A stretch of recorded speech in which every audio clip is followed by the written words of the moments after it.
ini saya dari kelompok 5 akan membahas mengenai PSAK 72 pendapatan dari kontrak dengan pelanggan. Namun sebelumnya perkenalkan dulu ya. Perkenalkan, nama saya Tiara Aksalwati dengan NIM C2110106.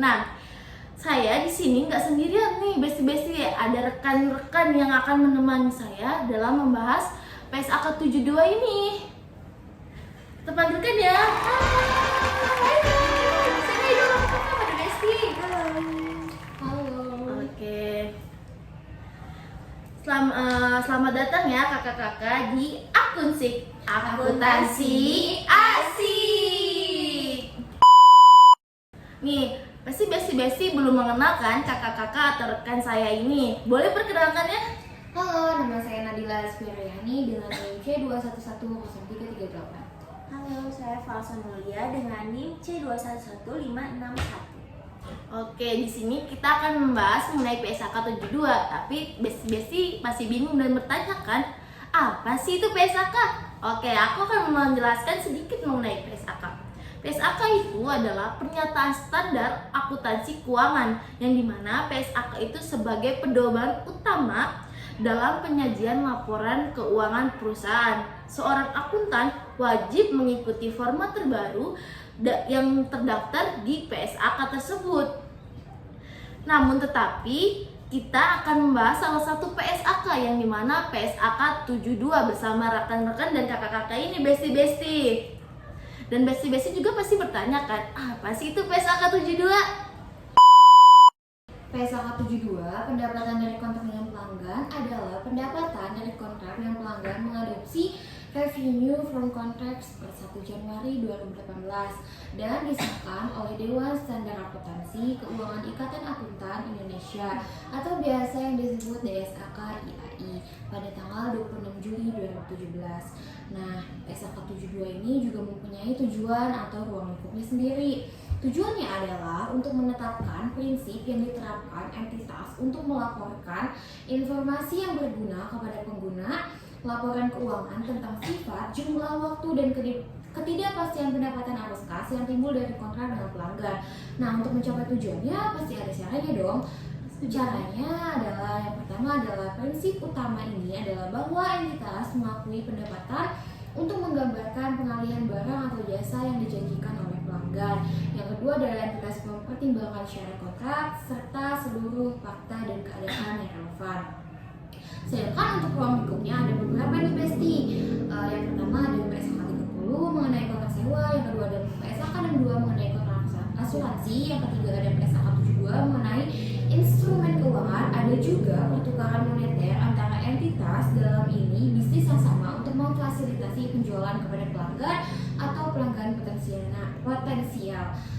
Contohnya adalah kontrak antara dua perusahaan minyak untuk menukarkan minyak untuk memenuhi permintaan dari pelanggan dalam lokasi yang berbeda secara tepat waktu. Karena PSAK 72 ini mengenai pendapatan dari kontrak dengan pelanggan, pelanggan itu menjadi tokoh utama. Pelanggan sendiri adalah pihak yang memihak kontrak dengan entitas untuk memperoleh barang atau jasa yang merupakan output dari aktivitas normal untuk dipertukarkan dengan imbalan. Oke, untuk pengertian tujuan dan ruang lingkup sudah dijelaskan oleh kakak Nanat ya, atau kakak Nadila ya, kakak Nadila ya. Nah, selain penjelasan pengertian dan tujuan ruang lingkup PSAK 72,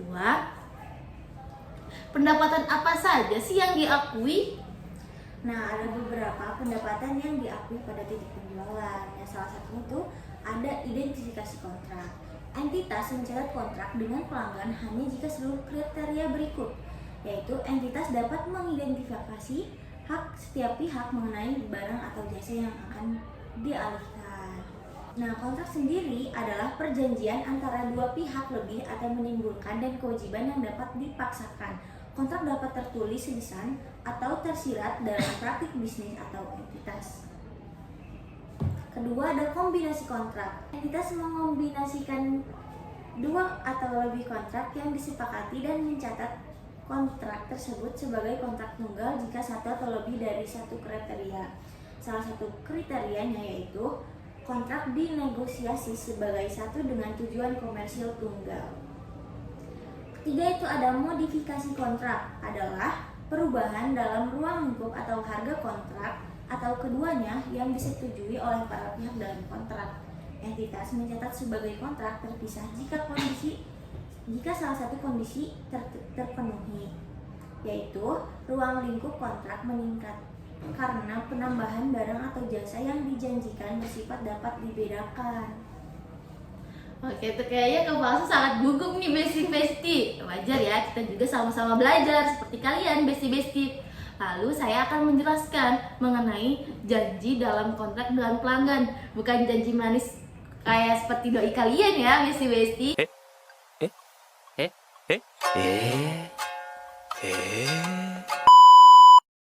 Nah, janji dalam kontrak dengan pelanggan itu kontrak secara eksplisit menyatakan barang atau jasa yang dijanjikan untuk dialihkan kepada pelanggan. Akan tetapi, kewajiban pelaksanaan tidak terbatas pada barang atau jasa yang secara eksplisit dinyatakan di dalam kontrak. Lalu ada barang atau jasa yang bersifat dapat dibedakan. Barang atau jasa bersifat dapat dibedakan ini menyebabkan pelanggan memperoleh manfaatan dari barang atau jasa. Barang atau jasa ini memiliki kriteria yang dimana janji entitas untuk mengalihkan barang atau jasa kepada pelanggan dapat diidentifikasi secara terpisah dari janji lain dalam kontrak. Seperti itu. Lalu ada barang atau jasa yang tidak dapat dibedakan yang dimana entitas mengombinasikan barang atau jasa lain yang dijanjikan sampai entitas mengidentifikasi sepaket barang atau jasa tersebut tidak dapat dibedakan. Seperti itu besti-besti dan teman-teman. Lalu ada pemenuhan kewajiban pelaksanaan. Entitas mengakui pendapatan ketika atau selama entitas memenuhi kewajiban pelaksanaan dengan mengalihkan barang atau jasa yang dijanjikan, yaitu aset kepada pelanggan. Nah, dalam pemenuhan ada dua pelaksanaannya nih. Salah satunya kewajiban pelaksanaan yang diselesaikan sepanjang waktu. Kedua, ada kewajiban pelaksanaan yang diselesaikan pada waktu tertentu atau performance obligation at a point in time. Nah, kewajiban pelaksanaan yang diselesaikan sepanjang waktu yaitu entitas mengalihkan pengendalian barang atau jasa sepanjang waktu dan oleh karena itu menyelesaikan kewajiban pelaksanaan dan mengakui pendapatan sepanjang waktu jika satu dari kriteria berikut terpenuhi. Salah satunya yaitu pelanggan secara simultan menerima dan mengonsumsi manfaat yang disediakan oleh kinerja entitas saat entitas melaksanakan kewajiban pelaksanaan tersebut. Nah, kedua kan kewajiban pelaksanaan yang diselesaikan pada waktu tertentu, yaitu jika kewajiban pelaksanaan tidak diselesaikan sepanjang waktu sesuai, maka entitas menyelesaikan kewajiban pelaksanaan pada waktu tertentu. Pengukuran kemajuan penyelesaian penuh atas kewajiban pelaksanaan. Untuk setiap kewajiban pelaksanaan yang dipenuhi sepanjang waktu, entitas mengakui pendapatan sepanjang waktu dengan mengukur kemajuan terhadap penyelesaian penuh atas kewajiban pelaksanaan.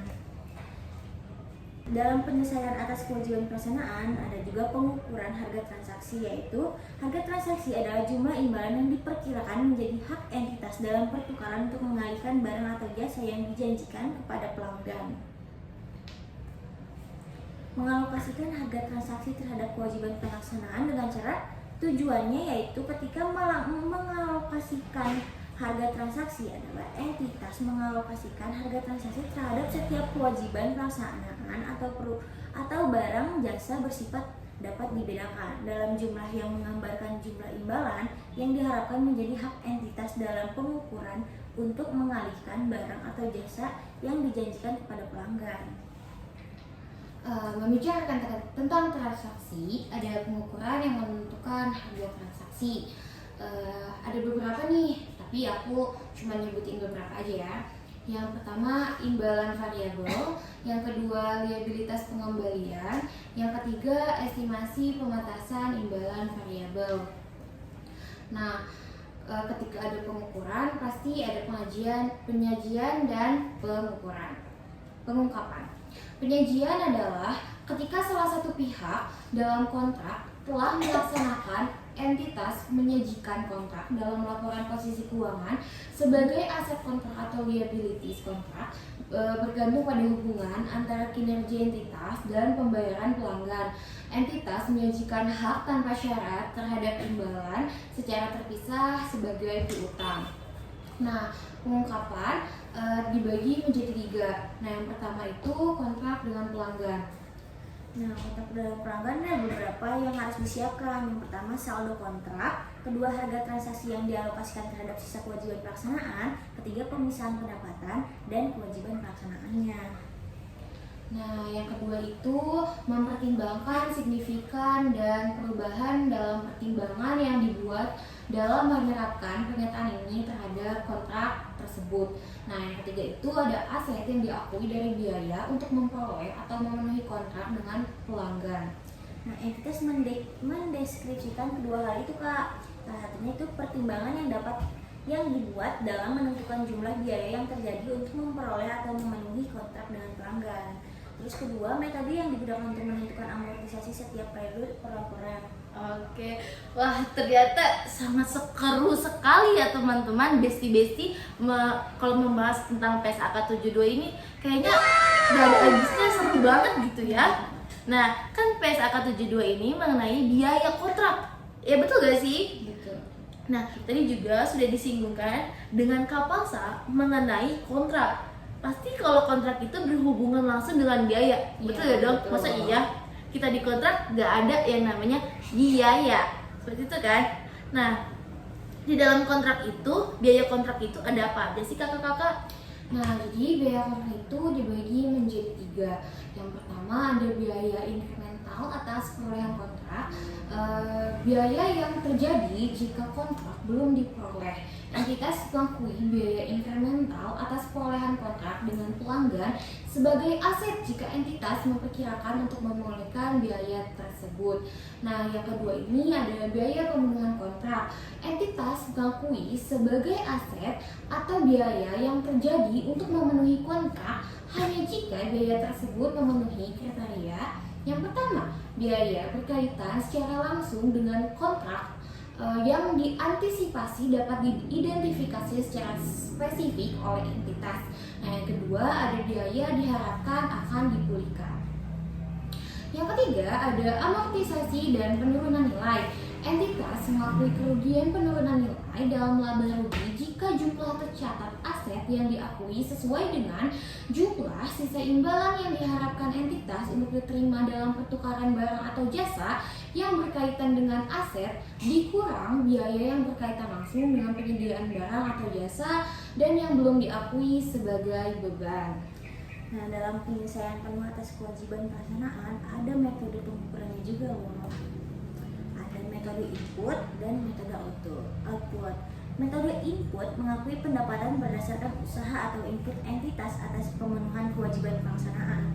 Metode output mengakui pendapatan berdasarkan pengukuran langsung atas nilai barang atau jasa yang dialihkan kepada pelanggan sampai saat ini secara relatif terhadap sisa barang atau jasa yang dijanjikan dalam kontrak. Oke, penjelasan sampai sini oleh kakak-kakak bisa dimengerti ya besti-besti. Nih kakak-kakak, besti-besti yang di rumah ini memiliki antusias yang sangat tinggi sehingga banyaknya besti-besti yang ingin bertanya nih kepada kakak-kakak. Yang dimana salah satunya ada penanya dari besti kita, yaitu dimana menanyakan bagaimana memisahkan atau pada awalnya mengukur satu atau lebih bagian dari kontrak, maka entitas pertama kali menerapkan pemisahan atau persyaratan pengukuran nih kakak-kakak. Jadi jawabannya adalah entitas mengecualikan dari harga transaksi jumlah, bagian atau beberapa bagian dari kontrak yang pada awalnya diukur sesuai dengan pernyataan lain, Besti. Sudah jelas ya, sudah dijawab oleh Kak Nadila. Lalu ada Besti juga nih yang mau bertanya, bagaimana sih jika modifikasi kontrak tidak dicatat sebagai kontrak terpisah? Nah, jika modifikasi tidak dicatat, maka entitas mencatat barang atau jasa yang dijanjikan yang belum dialihkan pada tanggal modifikasi kontrak dengan cara penghentian kontrak dan menciptakan kontrak baru. Kedua, jumlah imbalan yang dialokasikan. Ketiga, bersifat tidak dapat dibedakan. Oke, ini pertanyaan terakhir kakak-kakak dari besti kita nih yang di rumah, yang dimana metode output mencakup metode seperti apa sih? Nah, jadi metode output itu mencakup survei pelaksanaan yang diselesaikan sampai saat ini, penilaian hasil yang dicapai. Oke, besi-besi yang di rumah sudah jelas ya mengenai PSAK 72 ini yang sudah dipaparkan oleh kakak-kakak atau rekan saya ini. Nah, tidak terasa waktu cepat berlalu. Terima kasih kepada kakak-kakak yang sudah menjelaskan PSAK 72 ini, dan terima kasih juga kepada besti-besti yang sudah stay mendengarkan dan menonton video penjelasan PSAK 72 ini. Kami bertiga mohon maaf bila ada kata yang kurang berkenan, mohon maaf dimaklumkan dan dimaafkan ya besti-besti. Nah, jangan lupa slogan kita, Akunsik, akuntansi asik. Terima kasih buat besti-besti.